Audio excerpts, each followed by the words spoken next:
Bendiciones y bienvenidos a Pan de Vida Podcast, en donde hablamos sobre la palabra de Dios para todo aquel que tiene hambre del pan vivo.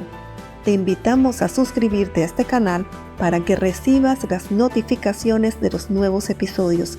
Y a continuación, el mensaje de hoy.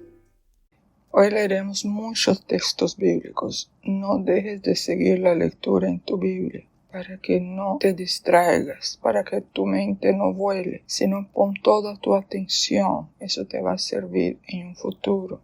Oremos. Padre, una vez más ante tu presencia.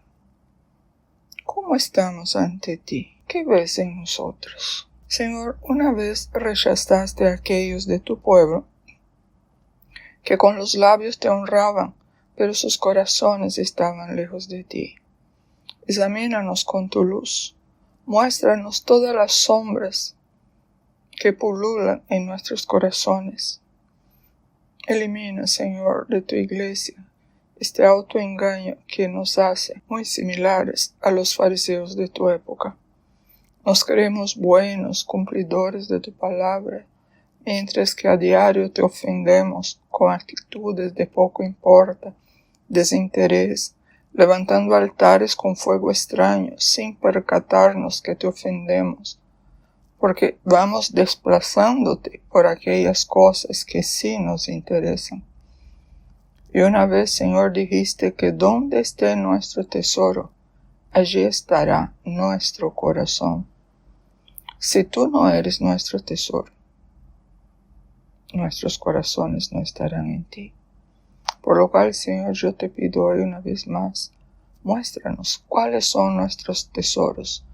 Permita, Señor, que nuestros ojos no se desvíen de ti.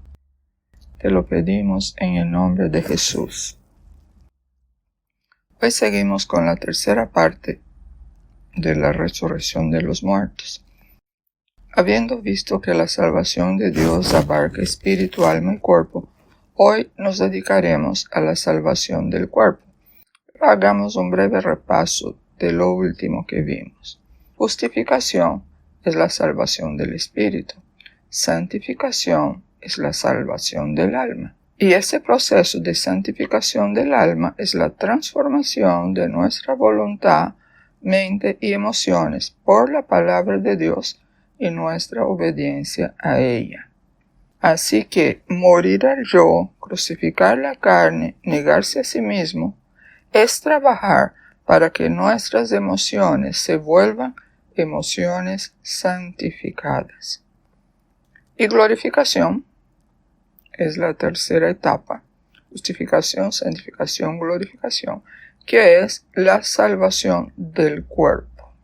El cuerpo de los justos se salvará en la resurrección o en el arrebatamiento y experimentará la glorificación al recibir el cuerpo glorificado. La conversión para nosotros es un hecho pasado. La salvación del alma es nuestra realidad presente. Y la glorificación del cuerpo será un hecho futuro. Interesante, ¿verdad? Pasado, presente y futuro. La conversión fue inmediata. La salvación del alma es un proceso de santificación a través de toda la vida del salvo. Y la glorificación del cuerpo será inmediata. Miren. A espíritu y cuerpo, a transformación inmediata. El alma toma todo ese tiempo, ¿no? Así que la conversión, pasado, santificación del alma presente, glorificación futura. Vamos a leer unos versículos que ya lo habíamos comentado anteriormente. En la primera epístola de Pedro, capítulo 1, verso 22, la primera parte. Habiendo purificado vuestras almas por la obediencia a la verdad mediante el Espíritu. Purificado, limpiado vuestras almas. ¿Qué cosa? Voluntad, mente y emociones. Por la obediencia a la verdad. ¿Quién es la verdad? Cristo. ¿Se acuerda cuando Jesús dice en la oración de Juan 17? Padre, santifícalos en tu verdad, porque tu palabra es verdad. O sea, era él mismo. Santiago 1:21, por lo cual, desechando toda inmundicia y abundancia de malicia, recibí con mansedumbre, con una actitud correcta, con humildad en el corazón, la palabra implantada, la palabra que Dios va a injertar en nosotros, la cual puede salvar vuestras almas. Esas citas nos muestran que uno mismo determina la duración del proceso de salvación del alma, entiéndase, la santificación. No completa santificación, ¿no? En el tiempo que nos toque vivir. Esa santificación será lenta o rápida, o no habrá, dependiendo de que nos sometamos o no a Dios, obedezcamos o no a su palabra. ¿Por qué es tan importante entender eso? Yo estoy repitiendo mucho eso y lo seguiré haciendo, para que ninguno diga que no sabía. Debido a que en el tribunal de Cristo nada quedará oculto. Es decir, todo lo oculto. ¿Qué son las cosas ocultas? Pecados no arrepentidos ni confesados, que se encontrarán aún en los hijos de Dios. Saldrá la luz en aquel día. Es lo que la palabra llama las intenciones del corazón. Obviamente no va a ser para condenación, sino para recompensa. Y eso es triste cuando la palabra dice que va a salir de allá como por fuego. O sea, cuando tú pasas por un incendio, tú sales de ahí chamuscado y de a malas sale con una ropa encima, ¿no? Pues así va a pasar ese día. ¿Por qué? Porque no hemos hecho aquí lo que deberíamos haber hecho. Pecado confesado, pecado perdonado, pecado limpiado. Sobre el cuerpo, la palabra de Dios nos revela muchas cosas. Y para una mejor comprensión, yo estaré leyendo dos versiones de 2 de Corintios 5, del 1 al 3, y 1 de Corintios 15, del 35 al 38. No voy a mencionar más las versiones, pero estaré leyendo la Reina Valera 60 y la Nueva Traducción Viviente. 2 de Corintios 5, 1 a 3. Porque sabemos que si nuestra morada terrestre, este tabernáculo, se deshiciere, tenemos de Dios un edificio, una casa no hecha de manos, eterna, en los cielos. Pues sabemos que cuando se desarme esta carpa terrenal en la cual vivimos, tendremos una casa en el cielo, un cuerpo eterno hecho para nosotros por Dios mismo, y no por manos humanas. Y por esto también gemimos, deseando ser revestidos de aquella nuestra habitación celestial, pues así seremos hallados vestidos y no desnudos. Nos fatigamos en nuestro cuerpo actual y anhelamos ponernos nuestro cuerpo celestial como si fuera ropa nueva, pues nos vestiremos como un cuerpo celestial, no seremos espíritus sin cuerpo. 1 de Corintios 15, 35 a 38. Pero dirá alguno, ¿cómo resucitarán los muertos? ¿Con qué cuerpo vendrán? Necio, lo que tú siembras no se vivifica si no muere antes. Pero alguien podría preguntar, ¿cómo resucitarán los muertos? ¿Qué clase de cuerpos tendrán? Ah, qué pregunta tan tonta. Cuando pones una semilla en la tierra, ésta no crece y llega a ser una planta a menos que muera primero. Y lo que siembras no es el cuerpo que ha de salir, sino el grano desnudo, ya sea de trigo o de otro grano. Pero Dios le da el cuerpo como Él quiso, y a cada semilla su propio cuerpo. Y lo que pones en el suelo no es la planta que crecerá, sino tan solo una simple semilla de trigo o de lo que esté sembrando. Luego, Dios le da el cuerpo nuevo que Él quiere que tenga. De cada clase de semilla crece una planta diferente. Aquí tenemos que empezar mencionando el caso de toda semilla que debe morir para nacer. Y yo siempre utilizo para eso el ejemplo de una tarea que siempre se pone en secundaria, de un granito de poroto que se pone en una vasija abierta sobre algodón húmedo. Y uno ahí se da cuenta cuando la semilla se va a poner túrgida. ¿Qué significa eso? Que la semilla va a absorber el agua que está en el algodón. Y eso va a producir un momento que, como él se hincha, y el tegumento, que es la piel que lo envuelve, se suaviza un poco. Entonces, ese tegumento se rompe en una partecita. La partecita esa lateral que usted ve en un grano de poroto, que está una partecita que es diferente de todas las demás. Entonces, por ahí empieza primero a nacer una raicita, una radícula. Y ese proceso sigue. Cada vez que tú tomas una semilla de algo y tú no conoces esa semilla, tú no puedes decir qué tipo de planta va a salir de esta semilla. ¿Por qué? Porque la semilla no muestra lo que será, no muestra lo que será. Entonces, mientras el vegetal o el árbol, lo que sea, continúe siendo una semilla, no se puede saber qué tipo de planta será. Lo mismo significa con el cuerpo físico. Aquí el Espíritu Santo hizo una analogía de la semilla que se siembra y muere.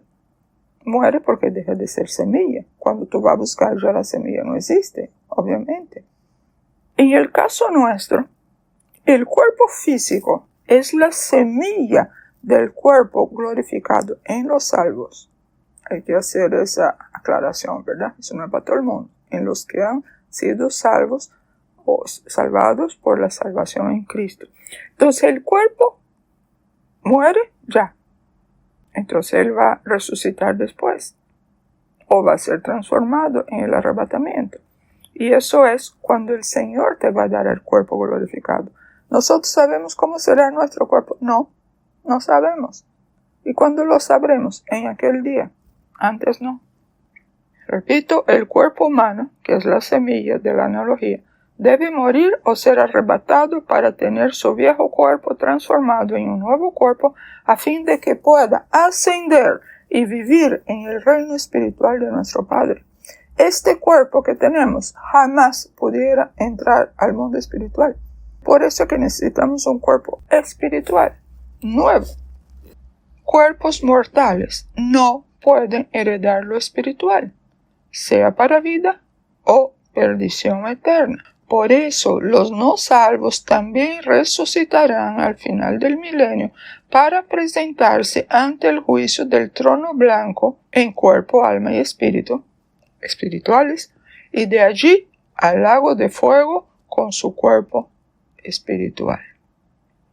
1 Corintios 15, 42 a 58. Así también es la resurrección de los muertos. Se siembra en corrupción, resucitará en incorrupción. Se siembra en deshonra, resucitará en gloria. Se siembra en debilidad, resucitará en poder. Se siembra cuerpo animal, resucitará cuerpo espiritual. Al cuerpo animal y al cuerpo espiritual. Lo mismo sucede con la resurrección de los muertos. Cuando morimos, nuestros cuerpos terrenales son plantados en la tierra, o no importa lo medio que usen para deshacerse, ¿no? Pero serán resucitados para que vivan por siempre.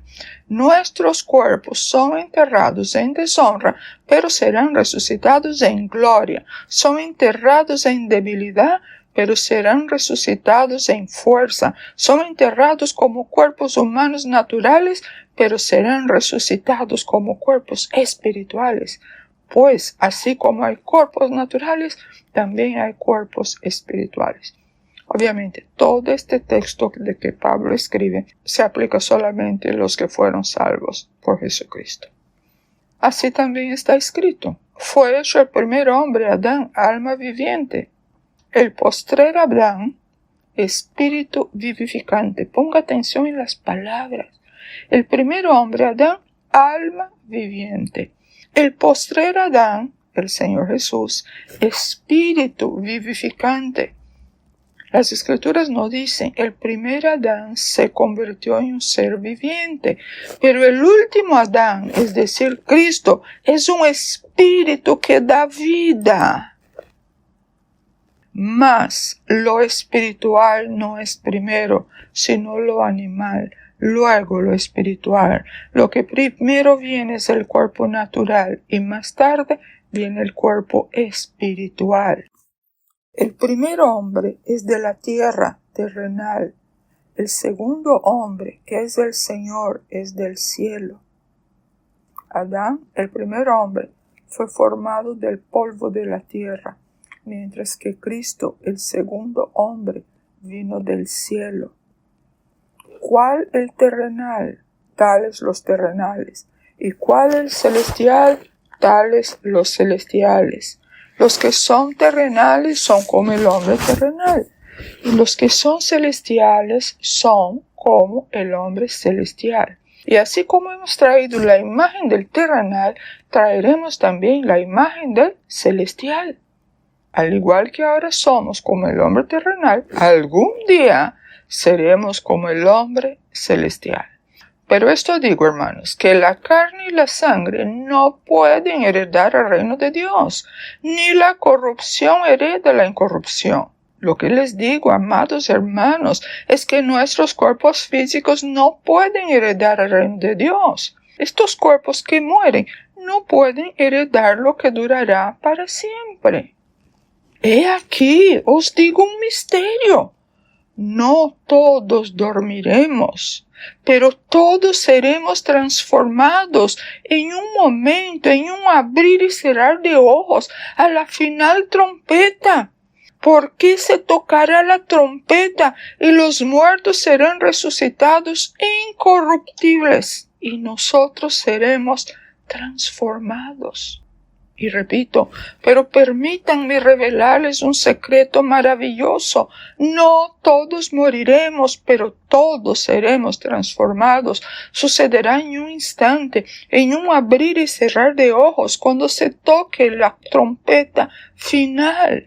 Pues cuando suene la trompeta, los que hayan muerto resucitarán para vivir por siempre. Y nosotros, los que estemos vivos, también seremos transformados. ¿Qué momento será ese? El arrebatamiento de la iglesia. Oh, yo le pido al Señor que hagan en el corazón de cada uno de ustedes de esa palabra una palabra viva, y que tú estés verdaderamente anhelante, esperando, trabajando para estar listo para el bendito día del arrebatamiento. Con razón las asambleas de Dios llamó esa doctrina de la bendita esperanza. Oh, bendito Señor, porque es necesario que esto corruptible se vista de incorrupción y esto mortal se vista de inmortalidad. Pues nuestros cuerpos mortales, cuerpos físicos, tienen que ser transformados en cuerpos espirituales que nunca morirán. Nuestros cuerpos mortales deben ser transformados en cuerpos inmortales. Y cuando esto corruptible se haya vestido de incorrupción y esto mortal se haya vestido de inmortalidad, entonces se cumplirá la palabra que está escrita: sorbida es la muerte en victoria. Bendito Señor. Entonces, cuando nuestros cuerpos mortales hayan sido transformados en cuerpos que nunca morirán, se cumplirá la siguiente escritura: la muerte es devorada en victoria. ¿Dónde está, oh muerte, tu aguijón? ¿Dónde, oh sepulcro, tu victoria? Ya que el aguijón de la muerte es el pecado y el poder del pecado la ley. Oh muerte, ¿dónde está tu victoria? Oh muerte, ¿dónde está tu aguijón? Pues el pecado es el aguijón que termina en muerte, y la ley le da al pecado su poder.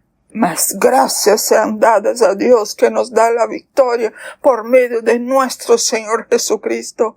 Así que, hermanos míos amados, estad firmes y constantes, creciendo en la obra del Señor, sabiendo que vuestro trabajo en el Señor no es en vano. Pero gracias a Dios, Él nos da la victoria sobre el pecado y la muerte por medio de nuestro Señor Jesucristo. Por lo tanto, mis amados hermanos, permanezcan fuertes y constantes. Trabajen siempre para el Señor con entusiasmo, porque ustedes saben que nada de lo que hacen para el Señor es inútil. Mis hermanos, no tomen a la ligera lo que pueden y hacen para el Señor. Todo lo que hagamos o no hagamos para el Señor nos será tomado en cuenta y un día vendrán a la luz. Ya usted sabe, ¿verdad? Cuando se dejarán ver todas las cosas que hicimos o no hicimos para el Señor en el tribunal de Cristo. ¿Estás listo para que en aquel día todas tus reales motivaciones salgan a la luz? No sé, trabaje en tu interior, presentándote al Señor y que Él muestre. No eres tú el que va a buscar, el Señor. Pero si tú buscas al Señor con mucha sinceridad, Él lo va a hacer. Romanos 6:5. Porque si fuimos plantados juntamente con Él en la semejanza de su muerte, así también lo seremos en la de su resurrección. Dado que fuimos unidos a Él en su muerte, también seremos resucitados como Él. Jesús fue el primero que resucitó. Jesús resucitó muchas personas, pero todos volvieron a morir. Y ninguno de aquellos resucitados tuvo un cuerpo semejante al cuerpo del Cristo resucitado que se apareció a los suyos. La primera vez que algo así ocurrirá, es decir, tener un cuerpo glorificado, será en el arrebatamiento de la iglesia y de la resurrección de los muertos en Cristo. ¿Estarás listo para ese día si nos tocará vivirlo? Veamos otro texto muy importante que solo lo voy a leer porque está relacionado a ese tema. En 1 Tesalonicenses 4, 13 al 18. Tampoco queremos, hermanos, que ignoréis acerca de los que duermen, para que no os entristezcáis como los otros que no tienen esperanza. Porque si creemos que Jesús murió y resucitó, así también traerá Dios con Jesús a los que durmieron en Él. Por lo cual os decimos esto en palabra del Señor, que nosotros que vivimos, que habremos quedado hasta la venida del Señor, no precederemos a los que durmieron, porque el Señor mismo, con voz de mando, con voz de arcángel y con trompeta de Dios, descenderá del cielo, y los muertos en Cristo resucitarán primero. Luego nosotros, los que vivimos, los que hayamos quedado, seremos arrebatados juntamente con ellos en las nubes para recibir al Señor en el aire, y así estaremos siempre con el Señor. Por tanto, alentaos los unos a los otros con estas palabras. Y ahora, amados hermanos, queremos que sepan lo que sucederá con los creyentes que han muerto, para que no se entristezcan como los que no tienen esperanza. Pues, ya que creemos que Jesús murió y resucitó, también creemos que cuando Jesús vuelva, Dios traerá junto con Él a los creyentes que hayan muerto. Les decimos lo siguiente de parte del Señor. Nosotros, los que todavía estemos vivos cuando el Señor regrese, no nos encontraremos con Él antes de los que ya hayan muerto, pues el Señor mismo descenderá del cielo con un grito de mando, con voz de arcángel y con el llamado de trompeta de Dios. Primero, Los creyentes que hayan muerto se levantarán de sus tumbas.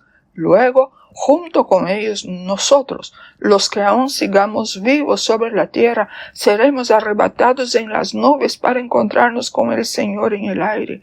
Entonces estaremos con el Señor para siempre. Así que anímense unos a otros con estas palabras. Primera de Juan 3:2. Amados, ahora somos hijos de Dios, y aún no se ha manifestado lo que hemos de ser, pero sabemos que cuando Él se manifieste, seremos semejantes a Él, porque le veremos tal como Él es.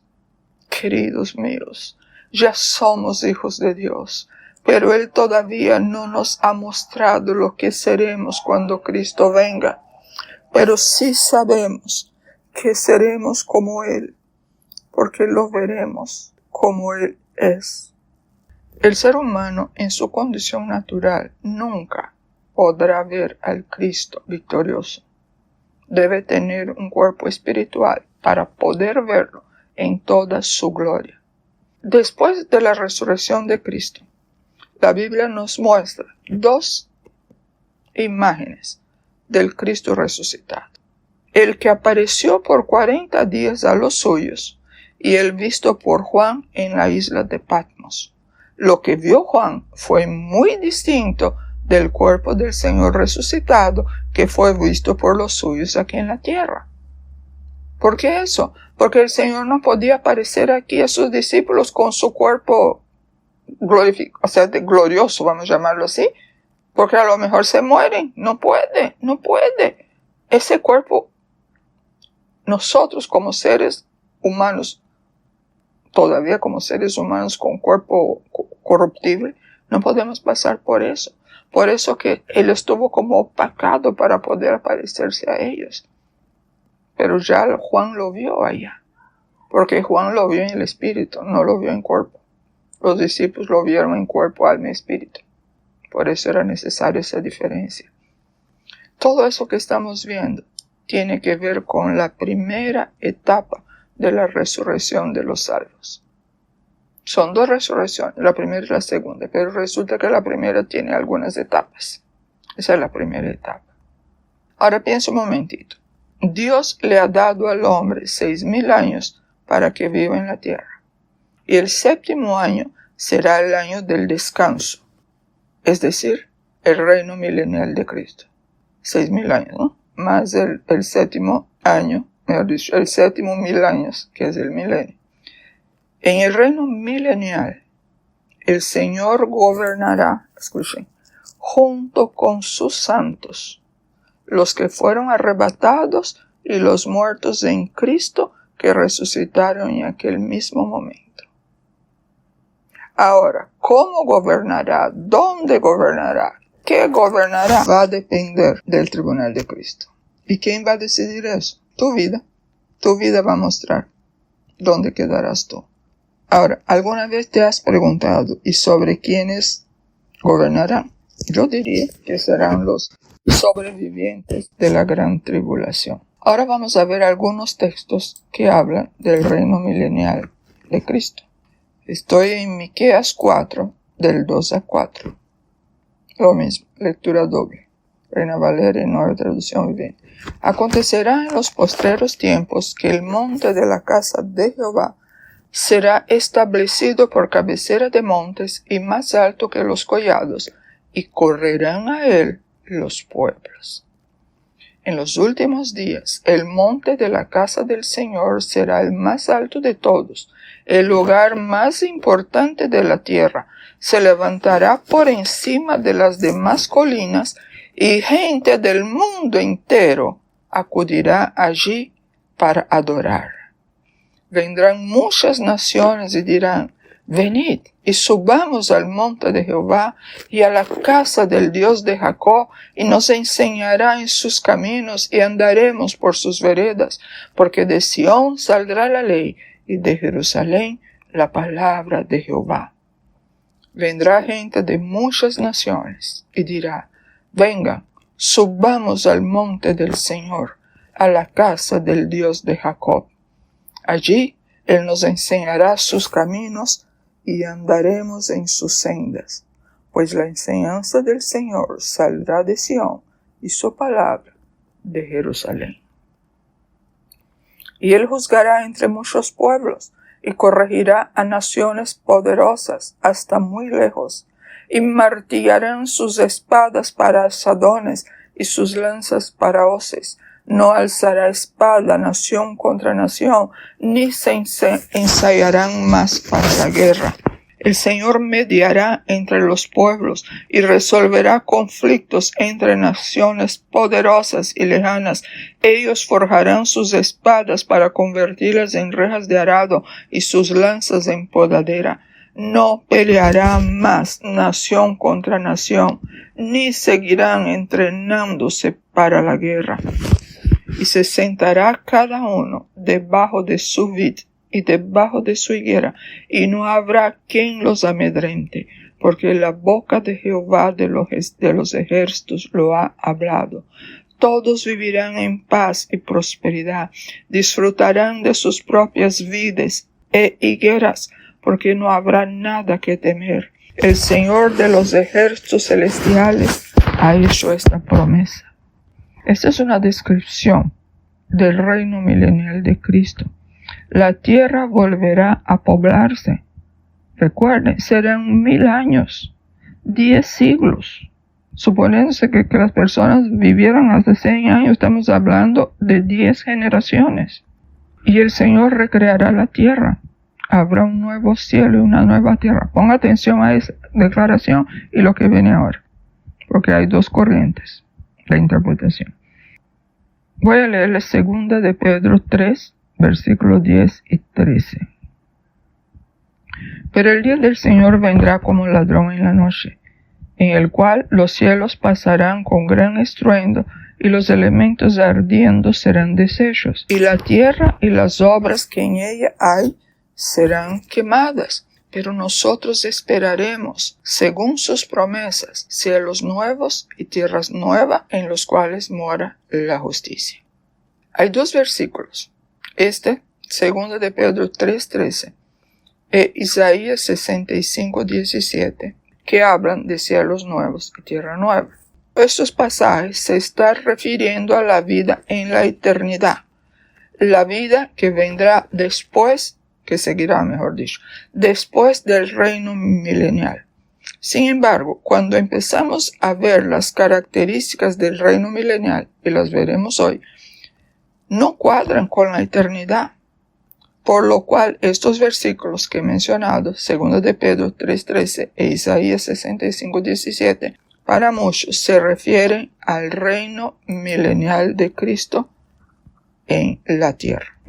Yo he optado por comentar en las dos interpretaciones, tengo la mía, pero esperaré estar allá para estar segura. Además, ese conocimiento no aumentará mi consagración al Señor.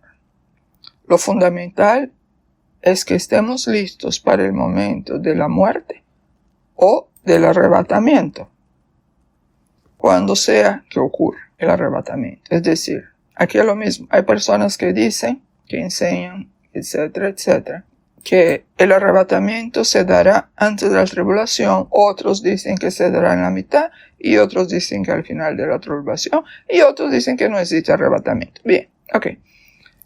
No importa el momento del arrebatamiento. Lo que llegue primero, la muerte o el arrebatamiento, nos encuentre listos y preparados para encontrarnos con el Señor. El Señor va a utilizar, o utilizó en el pasado, el profeta Isaías para dejar una increíble descripción de su reino milenial. Y vamos al libro de Isaías para ver exactamente eso. La descripción y varias características contenidas en esa descripción del reino milenial. Yo voy a leer varios pasajes. Voy a leer uno y lo comentamos, después del otro y lo comentamos, así para que vean. Isaías 2, del 2 al 4. Acontecerá en lo postrero de los tiempos, que será confirmado el monte de la casa de Jehová, como cabeza de los montes, y será exaltado sobre los collados, y correrán a él todas las naciones.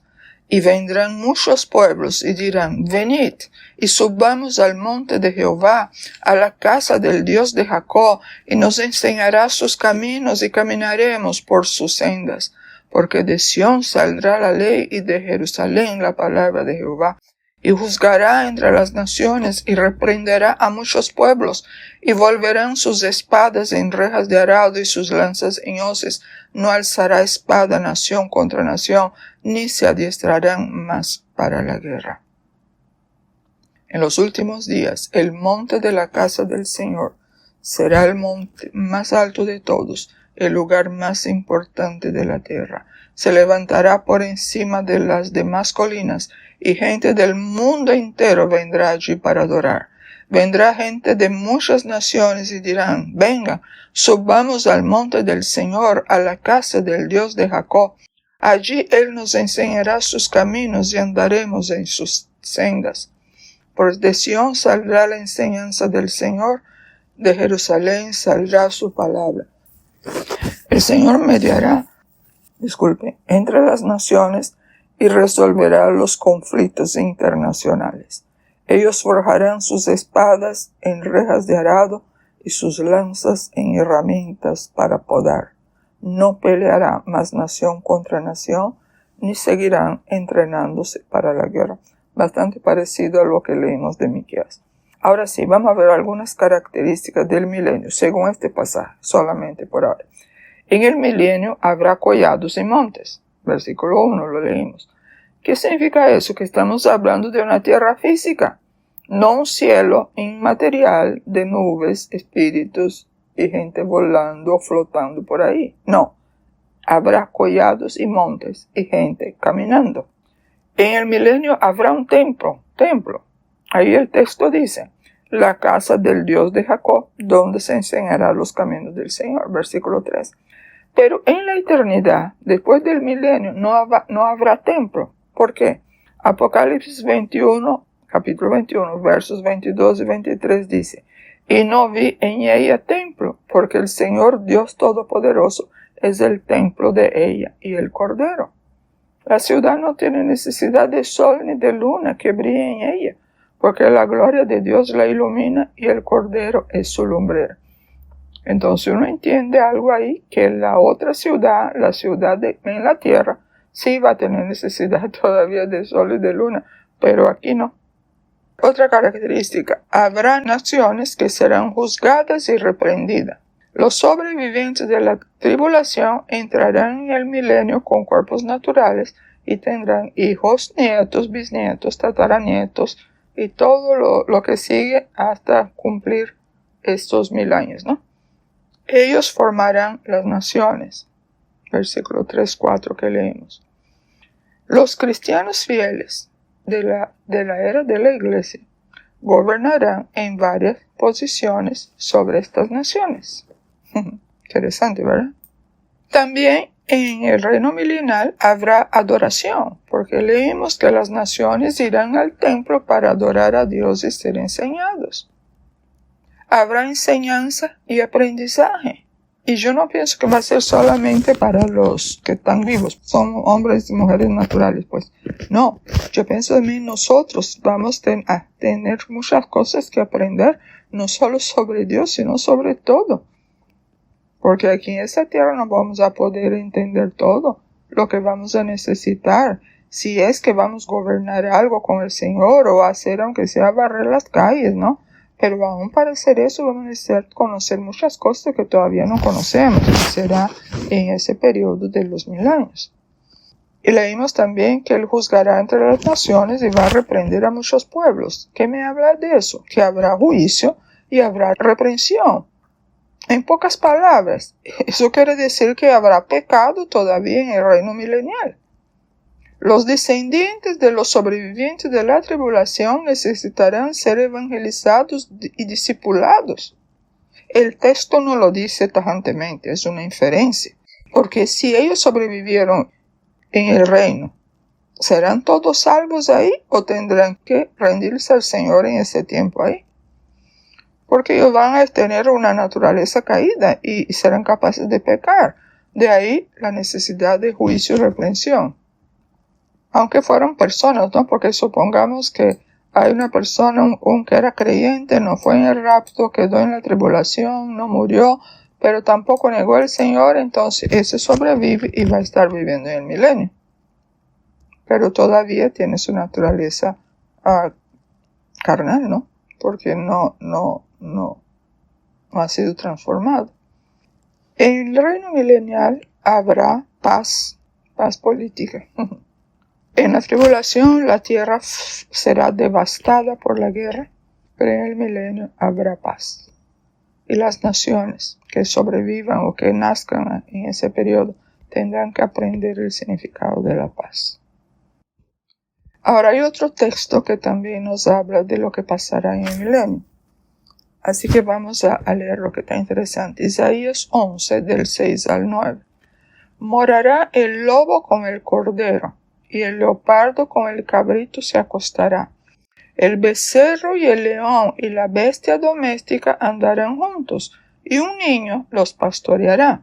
La vaca y la osa pasarán, sus crías se echarán juntas, y el león como el buey comerá paja. Y el niño de pecho jugará sobre la cueva del áspid, y el recién destetado extenderá su mano sobre la caverna de la víbora. No harán mal ni dañarán en todo mi santo monte, porque la tierra será llena del conocimiento de Jehová, como las aguas cubren el mar.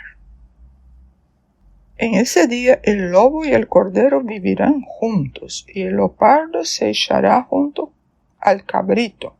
El ternero y el potro estarán seguros junto al león, y un niño pequeño los guiará a todos.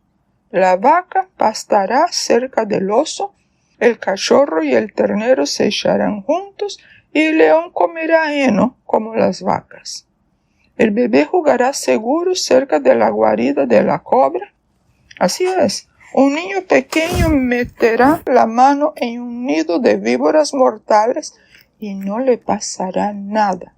En todo mi santo monte no habrá nada que destruya o haga daño, porque así como las aguas llenan el mar, así también la tierra estará llena de gente que conocerá al Señor.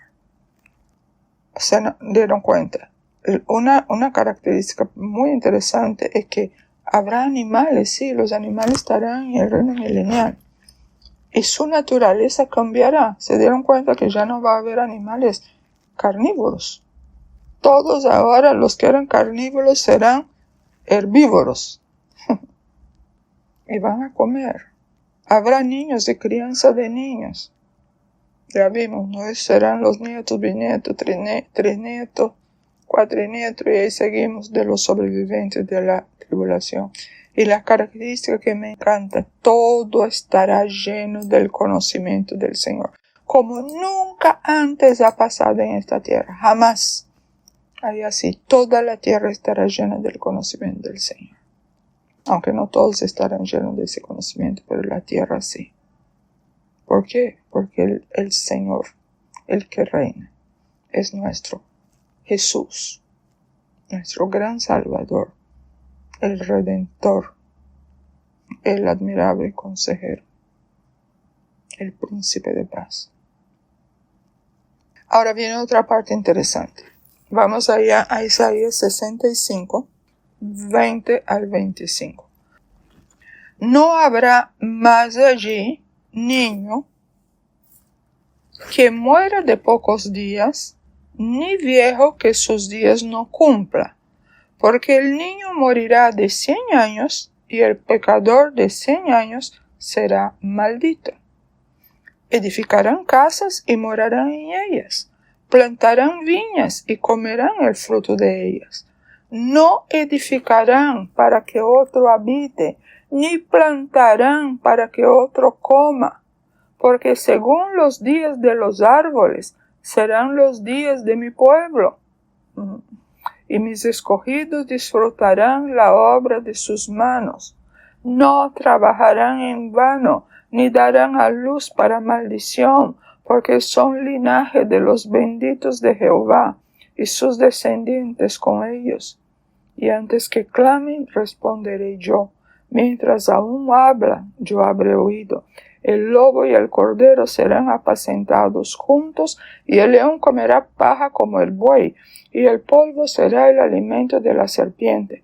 No afligirán ni harán mal en todo mi santo monte, dijo Jehová. Los bebés ya no morirán a los pocos días de haber nacido, ni los adultos morirán antes de haber tenido una vida plena. Nunca más se considerará anciano a alguien que tenga 100 años. Solamente los malditos morirán tan jóvenes. En estos días la gente habitará en las casas que construya y comerá del fruto de sus propios viñedos. A diferencia del pasado, los invasores no les quitarán sus casas ni les confiscarán sus viñedos, pues mi pueblo vivirá tantos años como los árboles, y mis escogidos tendrán tiempo para disfrutar de lo adquirido con su arduo trabajo. No trabajarán en vano, y sus hijos no estarán condenados a la desgracia, porque son un pueblo bendecido por el Señor, y sus hijos también serán bendecidos. Les responderé antes que me llamen. Cuando aún estén hablando de lo que necesiten, me adelantaré y responderé a sus oraciones. El lobo y el cordero comerán juntos, el león comerá heno como el buey, pero las serpientes comerán polvo. En esos días nadie será herido ni destruido en mi monte santo. Yo, el Señor, he hablado. Recuerden, no pierdan de vista que estamos hablando del milenio, 1000 años. Habrá, vamos a decirlo así, por lo menos 10 generaciones de pecadores que morirán a los 100. Los otros seguirán viviendo más tiempo. ¿Qué pasará con los que lleguen a 100 años? La Biblia no lo dice. Así que yo voy a simplemente hacer una elucubración. Todos llegarán a 100 años. Y puede que viva hasta más, ¿no? Pero el que fuere salvo y muere podrá, son especulaciones mías, la palabra no lo dice, resucitar enseguida con cuerpo glorificado o resucitar al final de los 1000 años, el salvo. Ahora, el pecador de 100 años morirá y será echado en el infierno para esperar la resurrección antes del juicio del trono blanco. ¿Por qué? Porque todos los que participen del juicio del trono blanco para condenación ya van a llegar con un cuerpo resucitado. Ahora, si el cuerpo glorificado va a ser una belleza, yo no sé cómo será ese cuerpo resucitado de los que negaron al Señor o nunca lo consideraron. No sé, pero no creo que será bonito. Pero de antes el juicio del trono blanco estarán con cuerpo espiritual. No solamente el espíritu como pasó cuando estaba en el infierno. Pero aquí hay algo que me llama mucho la atención, ¿no? En Apocalipsis 20:15 dice, y el que no se halló inscrito en el libro de la vida fue lanzado al lago de fuego. Pero mira, estamos hablando del juicio del trono blanco. Y ese día en el juicio se van a traer 2 libros, el libro de la vida y ¿cómo fue el otro libro? Ya no me acuerdo.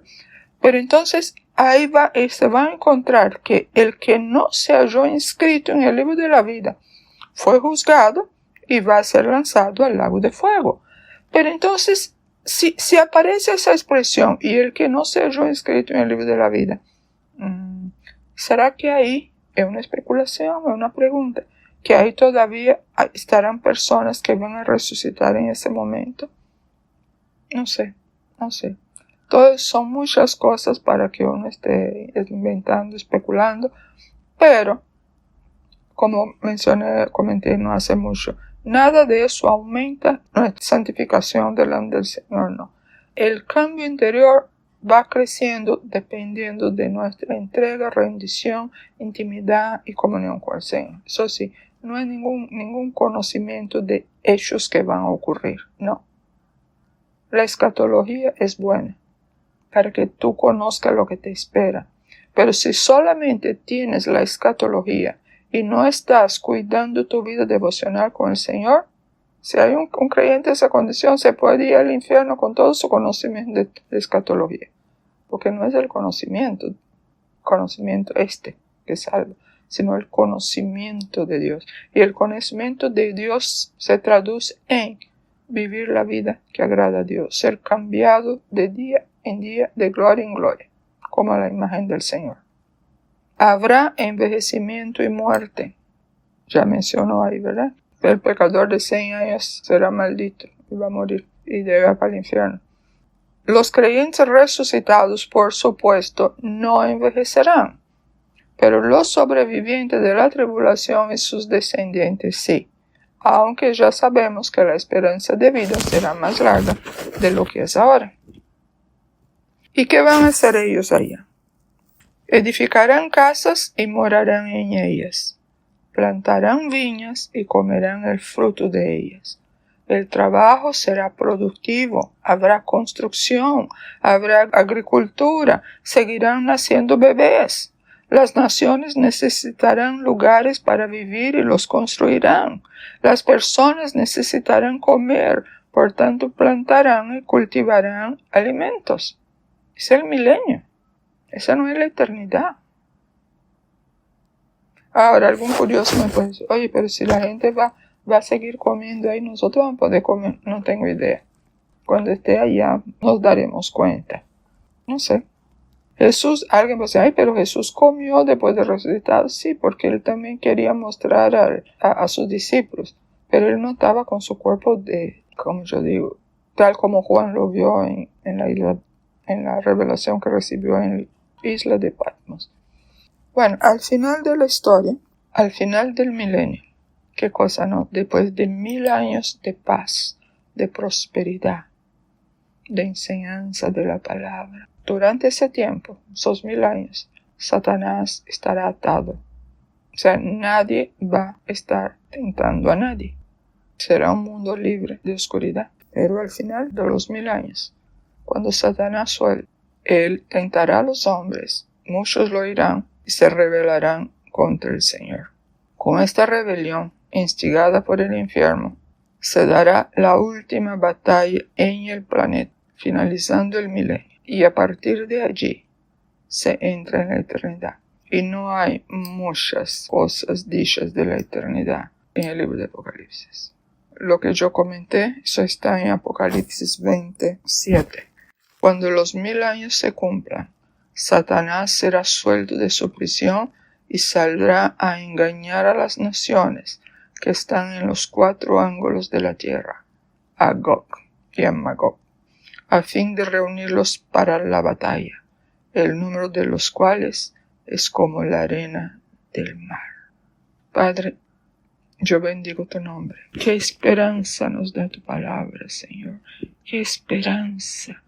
La esperanza de ver tu gloria, la esperanza de estar contigo, Señor, la esperanza de poder hablarte, Señor, sin esa barrera de separación que es este cuerpo corruptible, Señor, ese cuerpo mortal. Señor, tú nos darás un cuerpo glorificado, Señor, algo nuevo. Señor, todo tú lo harás, Padre. Oh, bendito Dios. Cuán grande es la salvación que compraste para nosotros y todavía no la podemos entender, Señor. Lo que yo percibo es muy poco, porque eso es muy grande. Yo pienso, Señor, que este cuerpo, esta nuestra mente, no tiene capacidad para eso. Por eso que no podemos ir tanto al más allá. Bendito y amado Señor. Padre, míranos los que estamos oyendo este mensaje. Este mensaje, Señor, solamente hablaste tú con tu palabra, Señor. Que seamos sabios de hacer caso a tu palabra, Señor. Porque no es un mero hombre que está hablando, eres tú, Señor, es tu palabra. Tú has dejado en tu palabra escrita todo lo que nosotros necesitaríamos saber, conocer, para llegar a la vida eterna contigo. Que es la vida eterna que se inició cuando nacimos de nuevo. Y va a encontrar su apogeo cuando tengamos el cuerpo glorificado y estemos contigo. Padre, que en esta tu gran misericordia y gracia toca los corazones de tu iglesia, Padre. Que ese sea un tiempo, Señor, donde el Espíritu Santo trabaje en cada corazón, poniendo hambre y sed, Señor, de tu palabra, de conocer de los últimos tiempos, de conocer lo que estamos prestes a vivir. Oh Padre, cambia, Señor, cambia. Haznos mirar, Señor, ya no como ojos de 100, 70, 100 años, de mirar lo terrenal, sino que miremos como ojos de eternidad, Señor, porque nuestra vida es la vida en la eternidad contigo. Eso es lo que tú has querido para el hombre desde que creaste a Adán y Eva, Señor, y todo lo que ha tenido que pasar para que pudiera de nuevo haber esta esperanza de estar en tu presencia para siempre, en la eternidad contigo, Señor, donde la muerte y el pecado ya no estarán. Oh, bendito Dios, eso es grande, Señor. Necesitamos ojos de eternidad. Cambia la mentalidad de tu iglesia, Señor, te lo pido. Y aumenta, Señor, aún mi visión de eternidad. Yo quiero mucho más. Yo apenas estoy empezando, Señor. Aumenta nuestra visión de eternidad. Porque cuando miramos la eternidad, lo que sucede en esta vida no nos tumba, Señor. No nos afecta. No nos pone a trastabillar.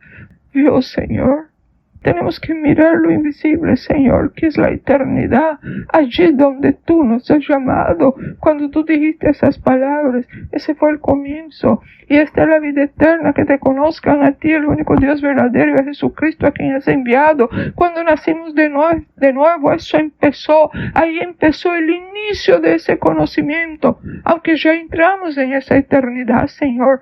Pero por mucho que tú lo dijiste, y es un hecho que entramos en la eternidad, Padre, todavía mantenemos los ojos en este mundo pasajero, en este mundo temporal, Señor. Tú eres el único que puede cambiarnos, Señor. Porque eso tiene que ver con la fe. Y da la casualidad, Señor, que tú eres el autor y el consumador de la fe. Cuando nacimos de nuevo, recibimos esa medida de fe que dice tu palabra. Y eso puede y debería ir creciendo.